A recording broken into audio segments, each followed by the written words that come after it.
Hi guys, welcome to my vlog. Today, umalis sila. Ako lang dito mag-isa. Ayan yung room ko. Ayan yung lagayan ko ng damit. Ayan yung bathrobe ko. Ito yung bathroom ko. You want to see inside? Yung ko kung malinis yan. Ayan, dyan din ako naglalaba. Ayun yung mga sinampay ko. Dyan ako nagka-handwash ng aking damit.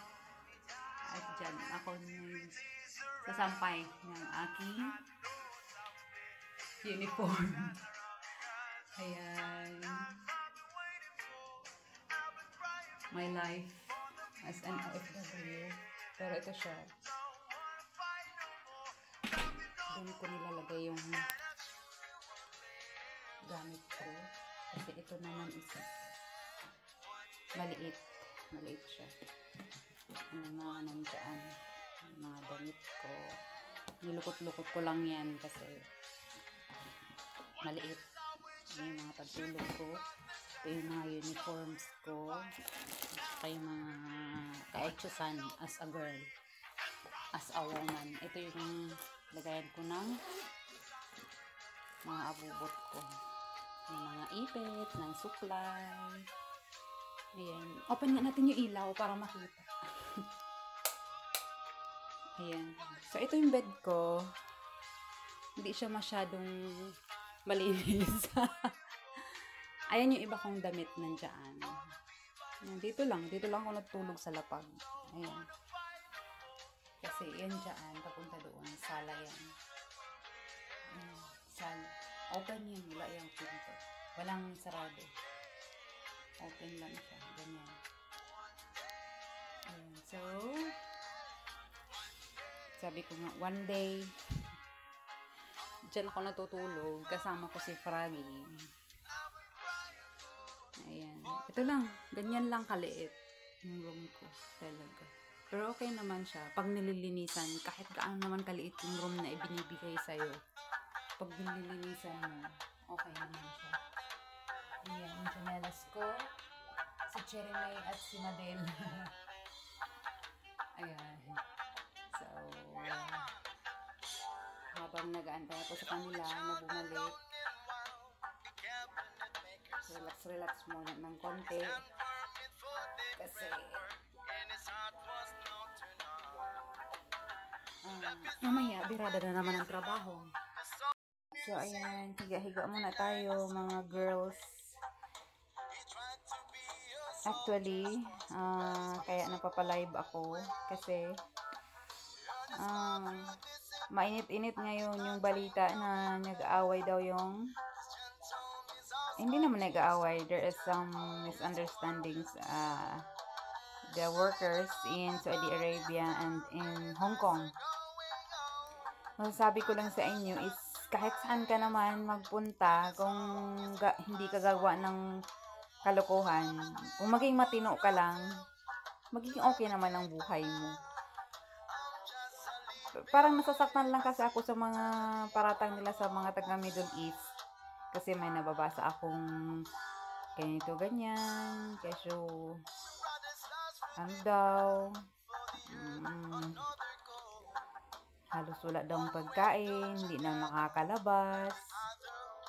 Uy, hindi yan totoo na hindi nakakalabas. Yung about sa pagkain naman, hindi naman as in totally, wala talaga, zero talaga. Merong mga pagkain kung alam mong paano diskarte kumuha ng pagkain dyan. Grabe naman kung yung bahay na yan walang biskwit man lang. Ako, naalala ko talaga dati. Oo, totally walang pagkain yung bahay na yun.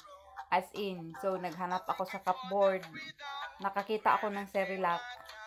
Oo, expired na yung Cerelac na yun. 1 month. Yung 1 month na expired yung Cerelac na yun. So, sobrang gutom ko. Nanalangin na lang ako, sabi ko, Lord, gusto ko lang namang malamnan yung tiyan ko kasi nawawalan na ako ng energy sa kakatrabaho tapos wala man lang laman yung tiyan ko. Hindi naman kasi kayanin kasi kahit inom ako ng tubig. Hindi kakayanin talaga kasi pagod sa trabaho. Kaya sabi ko, Lord, ikaw nang bahala sa akin basta kakain ako ng Cerelac na expired. Kaya ayun, kumuha ako ng tubig, nag-init ako ng tubig, nilagay ko yung kumulo na, nilagay ko yung Cerelac doon, hinalo ko. Medyo dinamihan ko. Tapos nung kinain ko na, alhamdulillah, wala, hindi naman ako nakaramdam ng sakit ng tiyan. Nakiramdam lang ako hindi naman ako nakaramdam ng sakit ng tiyan. Ayun, kaya ayun, nung time na yun, simula ng time na yun, balik-balikan ko na yung Cerelac na yun. Ang laki kasi, nasa lata. Ayun yung kinain ko for 1 month doon. Tapos nung nagkasahod na ako, ayan, bumili na ako ng pagkain ko. Wala naman kasing yung iba kasi nagrereklamo, sabihin walang pagkain. Depende yun sa iyo, sa pagdiskarte mo. At saka kung may pagkain dyan sa nila, kumuha ka, pag sinita ako, kukuha talaga ako. Pag sinita ako, sabihin ko, nagugutom ako, paano ako makapagtrabaho kung walang. Pero awa ng Diyos, hindi pa naman ako nasita nung nakuha ko ng pagkain. Kasi alam ko naman yung pagkain na yun is para sa hindi yung meron naman talaga silang pagkain na kanila lang, so hindi ko alam kung sa kanila lang yun, hindi ko ginagalaw. Ay ayan, tips yan sa mga magpunta dito, dapat maging madiskarte, lalo lang dito sa Middle East, kasi kadalasan ng mga amo dito is walang pakialam sa mga worker nila, either nagutom na. Nung last day nga, dinala ako nito. 1 month na ako dito. 1 month na ako ngayong 19 siguro. Di ko alam kung in-extend ako kasi 1 month lang yung kontrata ko dito. So, di ko alam kung in-extend ako or kung in-extend ako, di magstay ako dito ng another 1 month, magtitiis sa gutom. Pero hindi naman ako nagutom masyado. Ayun, may pancit canton na ako doon, may biscuits ako. Bumili ako eh. Pag dinala lang ako sa bahay ng nanay niya. Doon talaga as in, may pagkain doon, binibigyan ako. Katulad last day, binigyan ako ng food. Ang saya ko kasi yung albaik. Sabi ko, nakabox pa eh. Pagbukas ko, ay nako, may kagat. Sandwich na may kagat. Ay, hindi ko na kinain. Pasimple kong tinapon. Kasi hindi ko naman kasi alam kung kaninong tira yun. Di syempre, bahala na. Buti na lang may baon akong biscuits. Niregisko ko. Yun na lang kinain ko. Tapos nung tapos na kumain, sabi ko tapos na. Sabi ko, ang bilis naman. Akala nila kasi, hindi ko kinain, tinapon ko talaga.